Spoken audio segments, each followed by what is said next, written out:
Well, good evening, everyone, and welcome to the 2021 Virtual Grand Canyon Star Party. I'm Ranger Raider Lane, the National Park Service coordinator for the event. And for 31 years running, Grand Canyon has been celebrating our pristine night skies through the annual Grand Canyon Star Party. Now, ordinarily, we invite hundreds of astronomers and thousands upon thousands of visitors to the park to enjoy 8 nights of some of the darkest night skies in the United States. And each evening is typically kicked off with a special guest speaker in our theater, followed by telescope viewing, constellation programs, night sky photography workshops, and much, much more. Next year's Grand Canyon Star Party is June 18th through the 25th, 2022. So mark your calendars and hopefully we'll be able to celebrate that on site here on the South Rim next year. This year, we're bringing Grand Canyon Star Party into the virtual realm once again, and we have a whole host of incredible speakers for you this year. And before we introduce our special guest speaker this evening, I just have a few entities I would like to thank from the National Park Service for help organizing and supporting this event.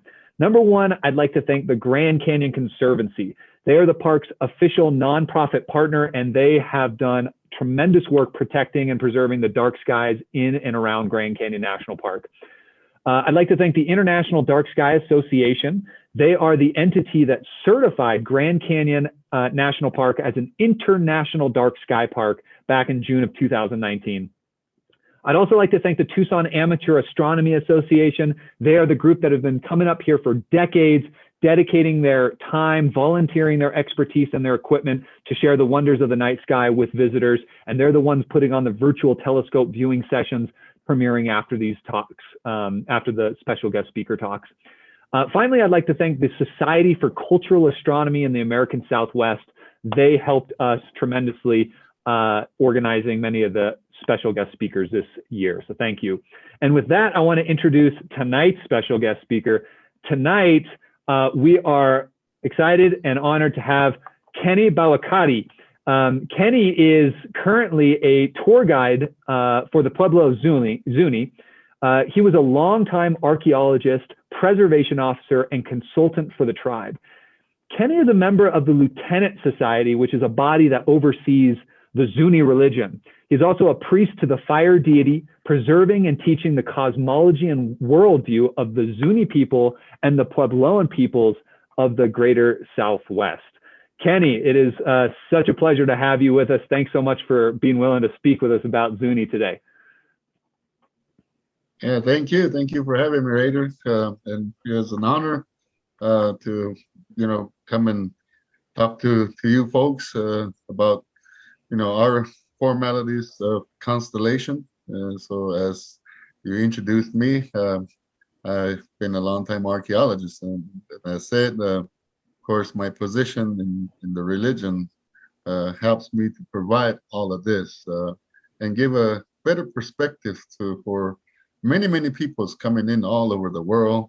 Of course, people read about Zuni, but of course, the research and the reading that isn't quite accurate. So people have still this interest of what really makes the Zunis who they are, or basically what I use is Ashu. We are Ashu. Zuni is kind of like our alias name taken from the Spanish.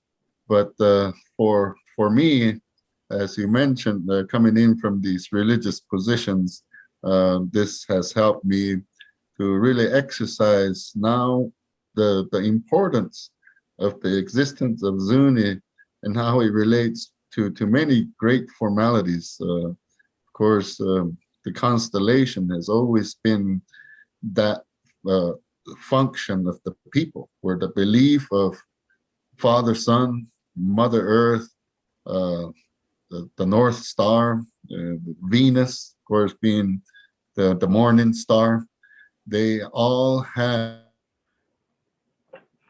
a significant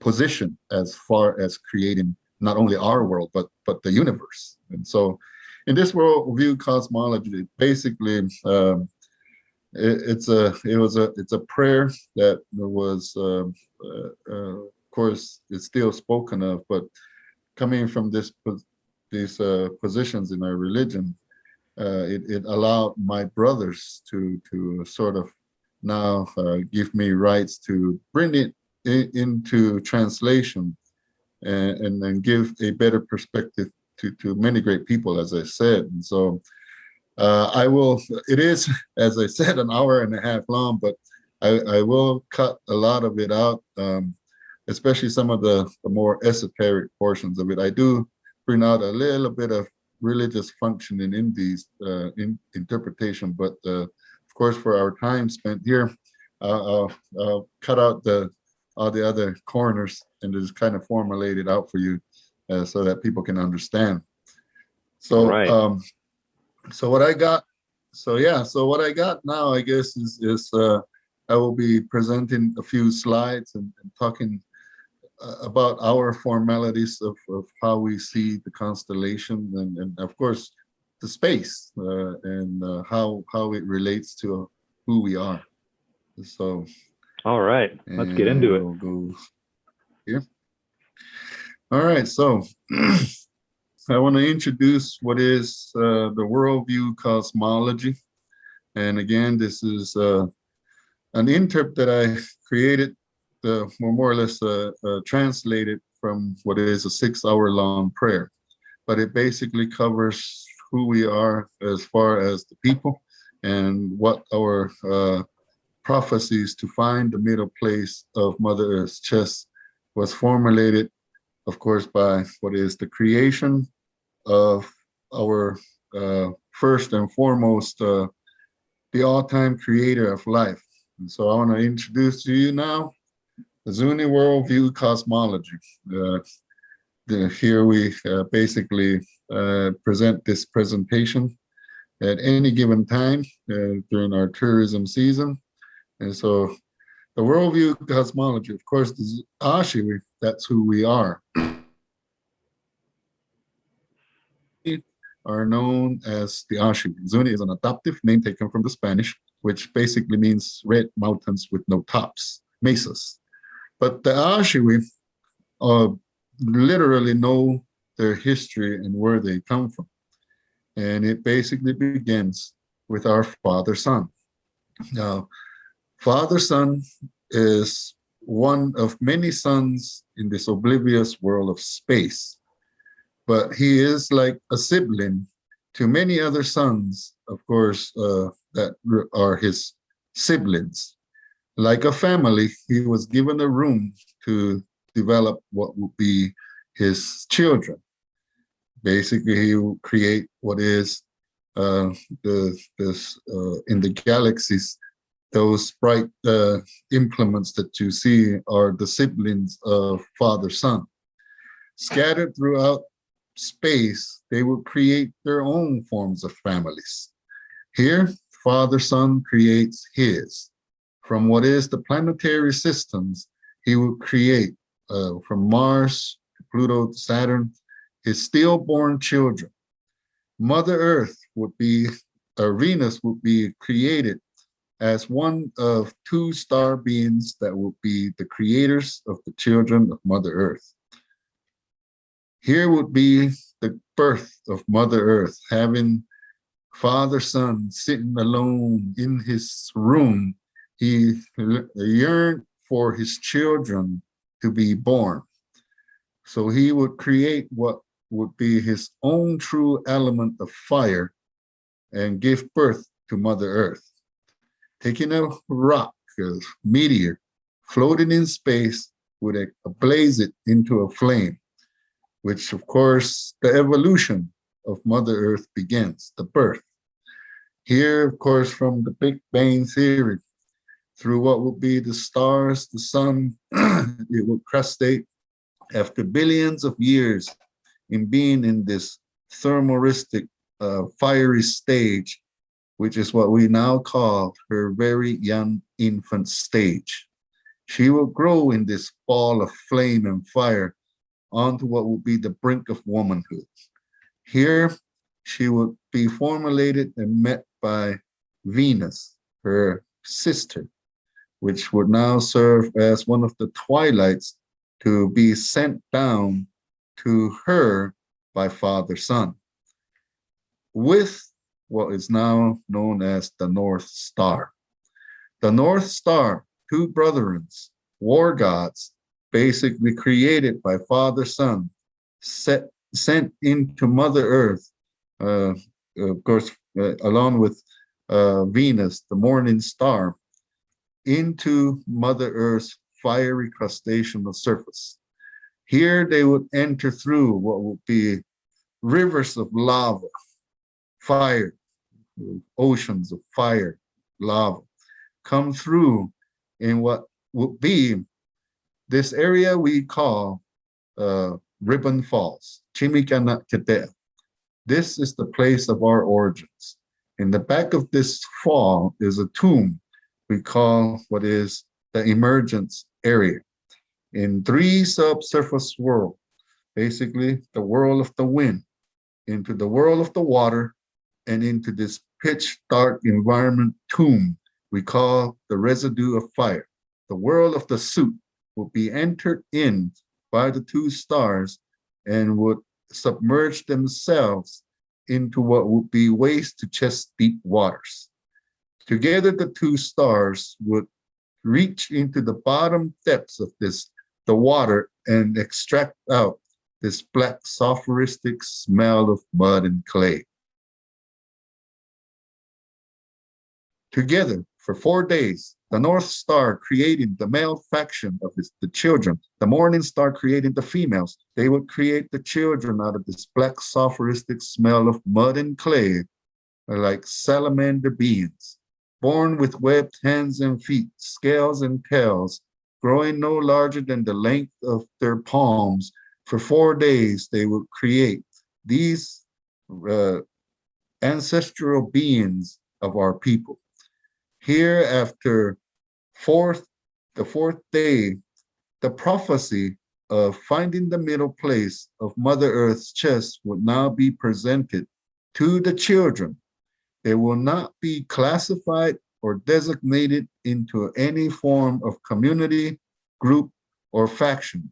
They will all be known as the children of Mother Earth, giving them, of course, what will be the heart of Mother Earth, created by the same sulfuristic smell of mud and clay, with life incorporated into this heart.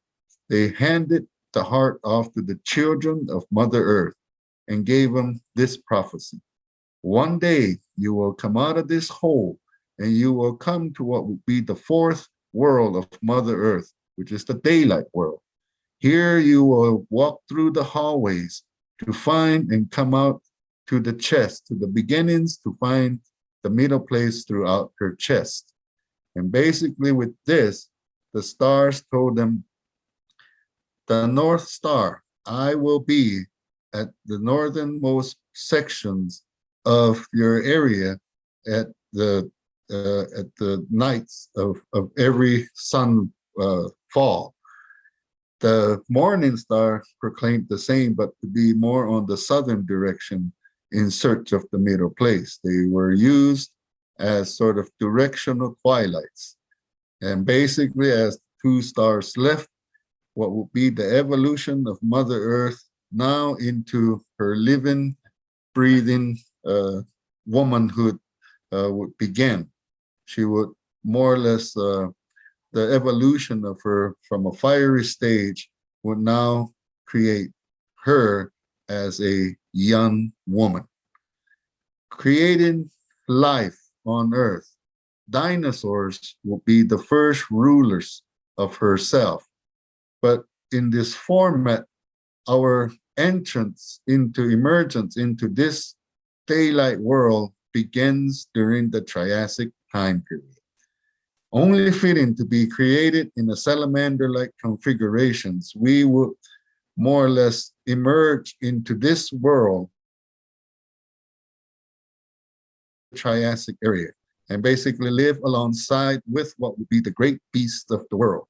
However, their world would also turn into corruption, infighting, and of course, all of this volcanic eruptions. Mother Earth was starting to formulate herself to now hold what would be the children of Mother Earth. But this will be the time when the children of Mother Earth come out of the Grand Canyon, out of Ribbon Falls, now into the daylight world. They would use of course, the children would come in as this salamander form, coming out with the heart of Mother Earth into this world, following what would be the Grand Canyon corridor. Through the Grand Canyon corridor, they will come to the confluence of the Little Colorado River and the Grand Canyon corridor. Using the LCR, they will come down through what is basically the state of Arizona, following the Little Colorado River up to what was now present-day St. John's, Arizona. Here, basically the people coming to St. John's, our people would emerge out on the western bank of the Little Colorado River. Our head cacique at the time, whom was already appointed, declared that the emergence out of the canyon the wrong side. Here is where an attempt to cross the Little Colorado River, of course, was now conducted, claiming many, many lives. Many of our people would drown and perish. Now, this portion here, of course, is an esoteric providence of the Oshawott. It is an area where many lives were lost, and of course, where the formats of crimes were developed to create ancestral children. These are esoteric formalities, but would be later declared the everlasting home of our past loved ones and of the condemned children of the Mudhead being. From here, our people will be told to go up north to what is called Hardscrabble Wash. Here it will be an area we call Hanlipinke. En route to our place of evolution, which is what Hanlipinke means, Mother Earth would also come into her own reality. This is an overview of the entranceway into this valley, in which, of course, Mother Earth would now come to a realization that the great beasts of the world should be obliterated from her surface, because it is now time for her children to be brought in to this world to search for the center place of Mother Earth. Hundreds, if not thousands, of meteors will impact the surface of Mother Earth, creating now a devastating environment to the dinosaur. The closest impact that would take place here would be Winslow, Arizona, the great meteor crater of the Southwest. Here, of course, the impacts would also solidify Mother Earth into a new environment, bringing her much more deeper into her womanhood faction and basically create a brand new life. But from all the impacts and the dust and the disintegration of ash into the atmosphere creates what we call the 4 days of night. In this time, our salamander children, ancestors, would reach what would be Hanlipinke, Hardscrabble Wash. In this dark, gloomy environment world, the 4 days of night is when the two stars, North Star and the Morning Star, will once again come down to the surface of Mother Earth, but this time to Hardscrabble Wash. Together, they would line the children of Mother Earth up. The Morning Star would line the females, the North Star would line the male factions. Together, they brought projectile point flints. With these projectiles, they peeled the scales off their skin. They basically formulated them, cutting off their tails and stretching them from their heads to their toes to create what is now the human structure. This was conducted so that the search for the middle place would be conducted in a much more speedier note than being in a small reptilic configured frame. Here, after several days of configuring the people, this is where they would be designated. The North Star and the Morning Star, after 4 days of creating what is now the human faction of the children of Mother Earth, would now classify the people. But more or less, the North Star and the Morning Star took half of these people and made them the Ashu. They gave them the heart of Mother Earth and told them, from Hardscrabble-Wash, Handlepinket, you will go directly east and settle in a place called Hawiku. Here you will wait for your brethren to come and hopefully find the middle place. The two stars turned to the last half of people and once again divided them up. Here, as they divided the people up, the North Star created what would be the winter people. These would be fractionated into Hopi, Laguna, Acoma, Cochiti, Santo Domingo, Isleta, Taos, and a small band of Zuni to be placed in the winter people, presented an egg which was bright in color. Cracking it, a black crow comes flying out and flies north towards, again, back towards the Grand Canyon. The Morning Star will fractionate what would be her children, the summer people. These would be anywhere from Mayans, Aztec, Mogollon, Salado, San Pedro Indigenous Valley people, all the way up to the Incas, in what we believe that the people of the Morning Star are designated as those that went to the everlasting sun, never to return. Presented a black doll bleak egg, it cracked it, and a parrot macaw comes flying out. This depiction, cartoon image, sort of now gives that format of the splitting of the people. Here you see one people's headed north following the black crow, and you see another people's following a parrot macaw coming to the south directly towards you. People headed north with their backs towards us,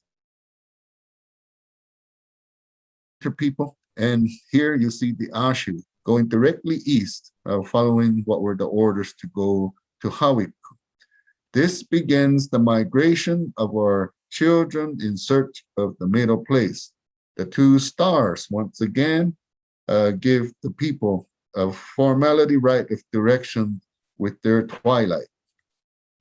Here, of course, the directions in which our people would take will be a massive track.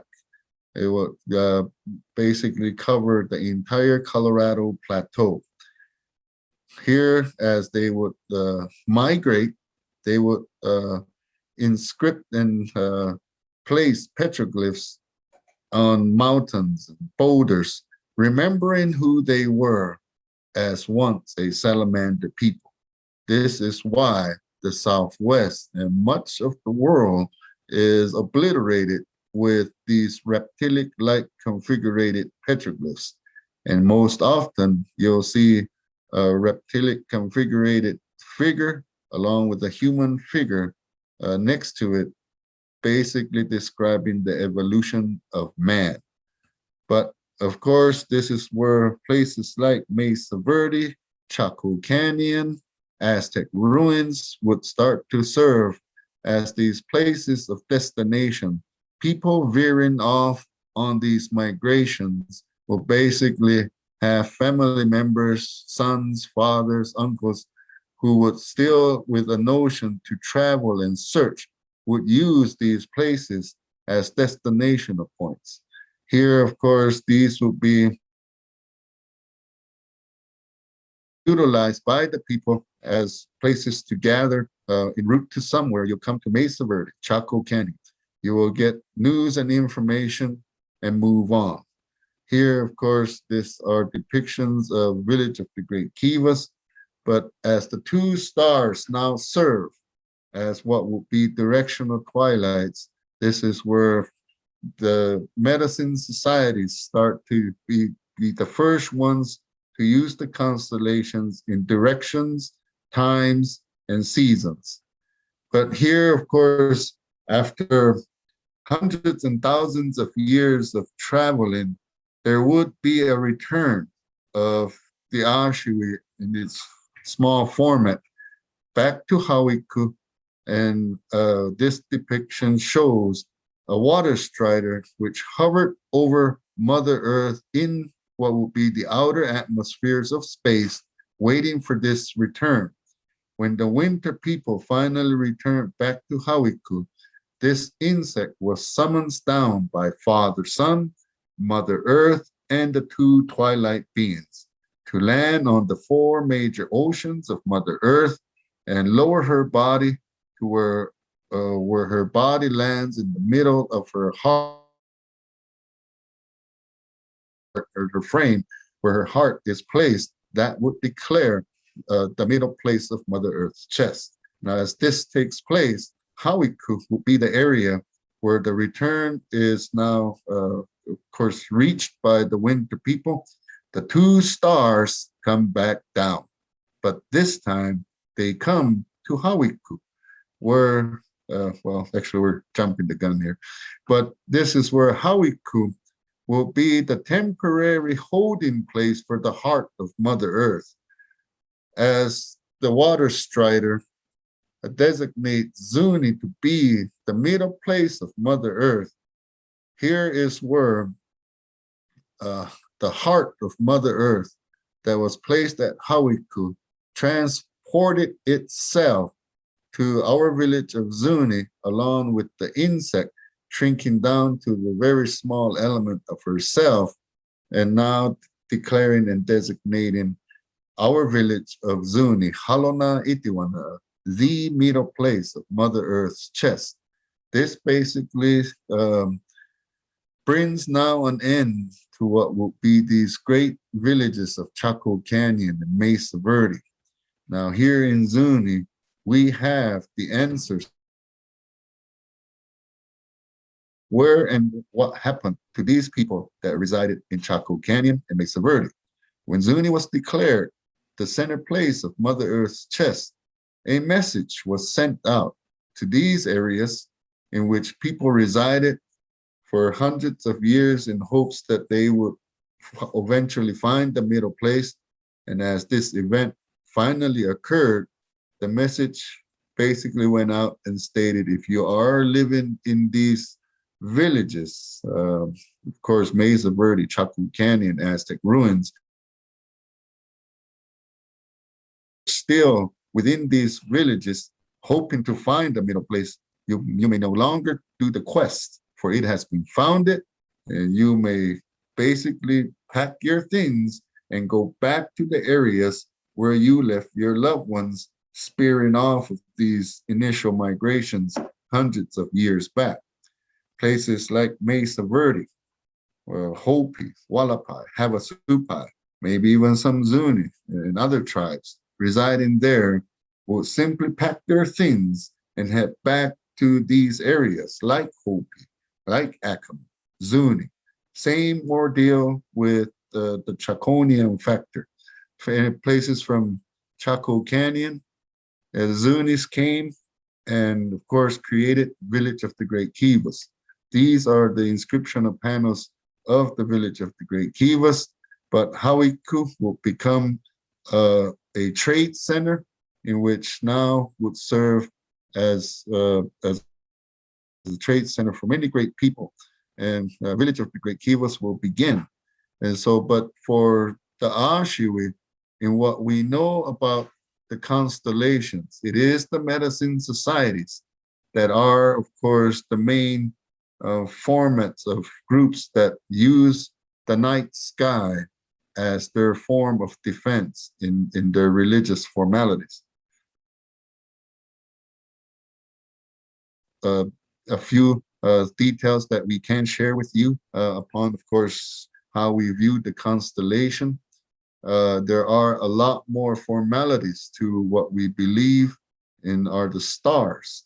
And so in the religion, in the hierarchies of the medicine societies, these are what basically um, bring in the constellation of formats through summer solstice. We are a lunar following tribe. So every month in the full moons, where basically these are times of fasting and teachings within the religious sectors. So every month, of course, following the lunar, our New Year's basically is about 1 month earlier than the rest of the world. And so our New Year's really begins about December. Now, the rest of this cosmology that I hold, of course, is runs also into what is um, the Spanish. But of course, the Spanish is a different entity from what is this cosmology interpretation. So, of course, I cut around a lot of corners to bring in this presentation.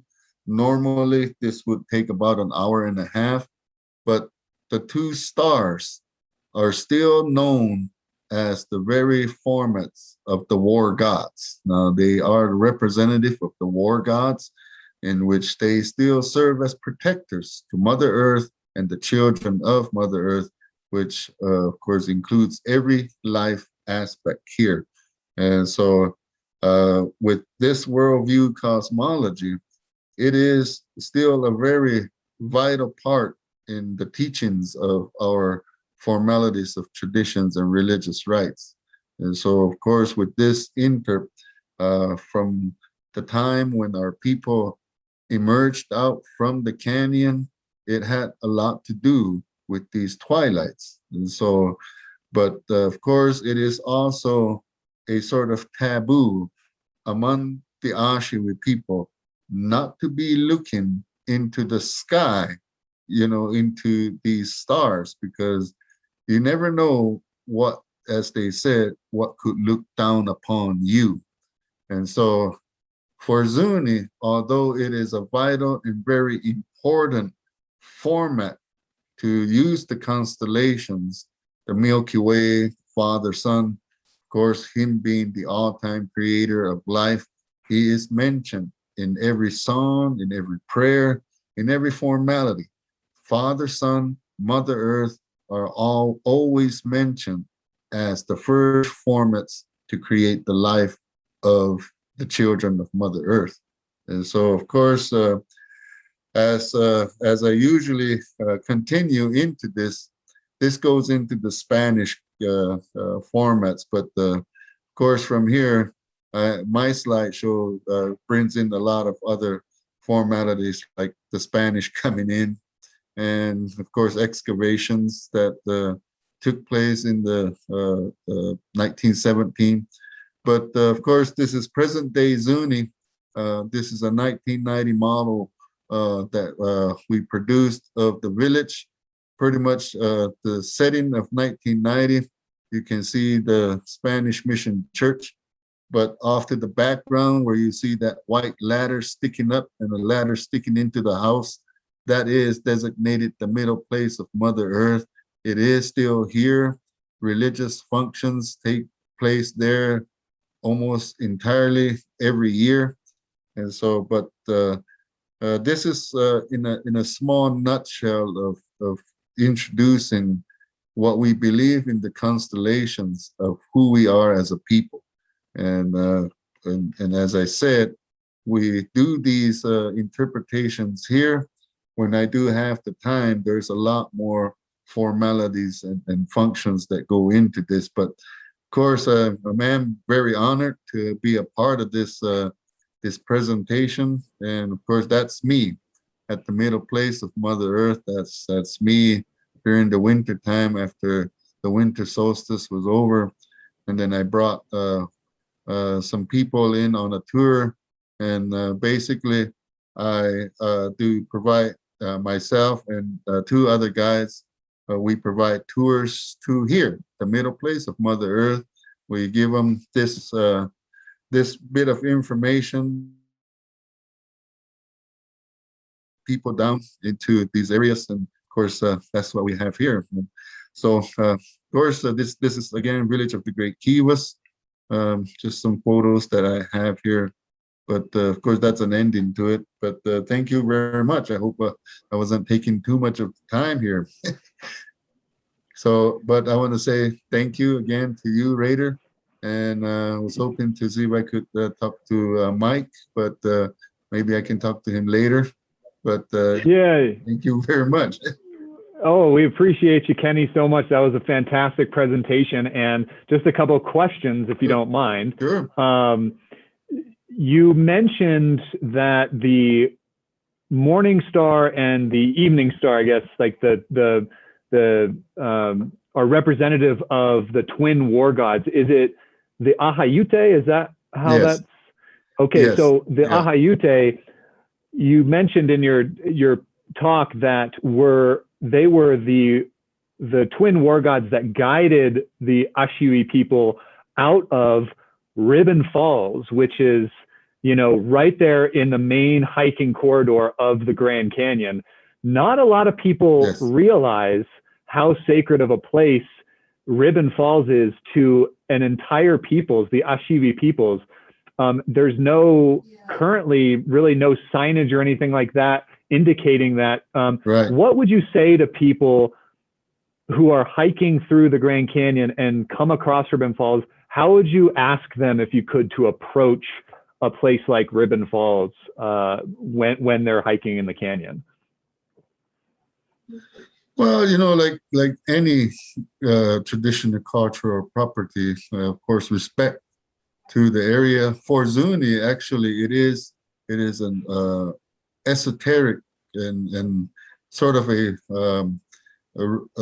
area where people shouldn't go to so much. Kind of like our Heavens district in St. John's. It is restricted. We used to there used to be pilgrimages that would be conducted, which would last for 4 years. And sometimes some people would not return. And so it was one of those pilgrimages that's not conducted anymore. I know I did a lot of river trips, and some of those river trips actually with some of our religious elders did some offerings there years back, which was probably the last real time. But of course, there is a whole religious process that must take place here in Zuni, and then it basically is taken there. But it had that type of pilgrimage has not been conducted in hundreds of years, maybe 200-300 years. Wow. But it is sort of designated like our Heavens district. And for Zuni, females are actually restricted from the whole corridor. And so it's kind of like our Heavens district. It is restricted, but of course it is a national park now. And so, and then many of our people with the luxury of vehicles now, at any given time can hop in their vehicle, drive down, enter the Grand Canyon without any of the religious people knowing. And so, and for me, tourism helps me bring this education out to the community. And so, and doing stuff like this, because I'm pretty sure it's going to go online. People get to see it. Some Zunis will see it, but that is that formality. It is kind of like our heavens. And so, in a way, what I can tell you is that that's a return back into Mother Earth in the afterlife. So it's a form of paradise, should I say? And so it's in what we believe, you return back to the earth, which is basically back into the womb, and as that occurs, it's passing on into paradise, more or less. But Wow. that's just a small sort of interp that I can share with you. Of course, Yeah. there's other the words that I actually use, but just to go around those factors, Yeah. Yeah. this is pretty much what I can explain. But more or less, for any hiker going through there, just respect the area, and of course, when you do get there, do look at the walls because there's a lot of holes and cracks. And if you sit far enough when you gaze at it, you tend to start seeing faces. And so, but more or less respect because our ancestors, they're still there. And so it's kind of the same thing I did with Southwest Archaeology magazine. I don't know if I should name them specifically, but I did an article with them about pot hunting and looting. And so I do have a little a section in the magazine where we talk about respect to not only archaeological sites, but sites of significance like Ribbon Falls and the Yeah. Grand Canyon. And so, but yeah, Yeah. basically that's it. Just respect the area, and Yeah. of course, it's for everyone to see, and it is a traditional cultural property for the Ashui, but basically it belongs to Mother Earth. So Yeah. yeah, Well, that's a great answer, Kenny. I mean, just really important for people to realize this is much more than just a national park. It is an incredibly sacred place for the indigenous peoples of the Southwest, and hopefully everybody watching right, will take Kenny's words to heart and really respect these sacred areas when you have the privilege to go and see these places as you're hiking through the canyon. Kenny, could you talk right. briefly about the role of sun watching in Ashivi culture? Is that like, along with other Puebloan cultures that we've spoken with this week, is that a prominent feature in Ashivi culture, the practice of sun watching? Um, Not really. Well, we do have the sun priest, which is the Yatokye, Shiwani. But it is actually, again, like I said, a tabooish thing to be looking into the night sky, especially with the sun, Hmm. because he is like his own special being, which is kind of like it's kind of like a huge celebrity where it's very hard to get to even see or talk to. But Right. but he is an influence. That's why in my shirt, in our logo, we have Father Son as our T-shirt logo. But he is a source of life that shouldn't be, should I say, encroached upon, especially by the people. And it goes more so with the women folk. They really shouldn't be looking into the night sky because it is said that things could look down upon you that could either be good or bad. And so there's a lot of formats that go along, but sun watching, it's not a practice that Zuni does, regularly, but it is followed by the sun priest. And so he's about the only one that can actually do sort of sun watching and star watching along with the bull priest. And so, but I mean, we do have, a lot of our young generation and peoples who are really into astronomical sort of stars and planets and so, but even myself, I bought me a telescope one time. But star watching and all of that, in the religious sector, it is forbidden.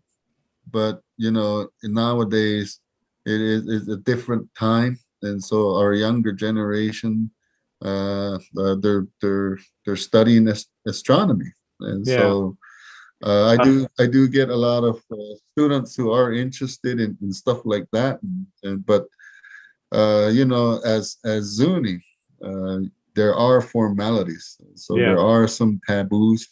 So, Well, but Kenny, yeah, you know, I mean, it's always really amazing to see people like you who are attempting and very successfully, in my opinion, navigating your traditional ways through contemporary society. And you know, that's a very tricky thing to do. And based on how you've incorporated a lot of contemporary ideas with the Zuni cosmology, or should I say, contemporary ideas have aligned with Zuni cosmology, right? Because this has been thought of for many thousands of years, and you know, in a lot of ways, science is just catching up to these type of understandings. I think that's a really amazing thing that you're doing, and I wish you the best of luck in continuing that pursuit. Yeah, thank you. Yeah. So thank you very much. And everybody watching, please thank Kenny in the chat room. We are really appreciative of him. And again, for everybody watching, the telescope viewing session is premiering right after this program. So check that out. The 2022 Grand Canyon Star Party is June 18th through the 25th. Hopefully we'll be able to see everybody on site next year and celebrate. And maybe, who knows, maybe you'll all be able to meet Kenny in real life in a future Star Party, inviting him here and talking story. Yeah, I think it would be really great. So thanks again so much, Kenny, and we hope to see you on site soon. Yeah, thank you very much. And of course, for those of you out there wanting to come to Zuni, we are open. Now we've been open for about a month, and so it's looking really great. I am the lead tour guide here. I got two other guides, but of course, for all the tours that we have available, basically looking at the guide who has kind of enhanced and brought in many other tours. And so we got anywhere from visiting the Great Kivas to Hawiku. We can do the 7 cities of Cibola. I have several hiking tours. And then, of course, you can actually sit down here with me with this slideshow and go through the whole bit of the worldview cosmology here in the visitor center. And so, it's the Zuni Visitor Center. Website. It's the Zuni Visitor Center, right? Yeah. Yeah, I think if you just search Zuni Visitor Center on Google, everybody, you'll be able to find it. It's right there. It's one of the first hits. And correct. Yeah, and then yeah, and as somebody who's actually I've actually somebody who's been on those tours before. They're just incredible. And I can't recommend them enough. So please, everybody, check. These talks are to get the places like the Pueblo of Zuni, you know, more out there so people can learn about the amazing cultures of the traditionally affiliated tribes of Grand Canyon and of the Southwest. So please visit Kenny out there on Zuni, as well as coming to the park and hopefully visiting him on site for a future Grand Canyon Star Party. So again, thanks so much, Kenny, and we hope to see you in the future. Thank you. Yeah, thank you. Bye-bye.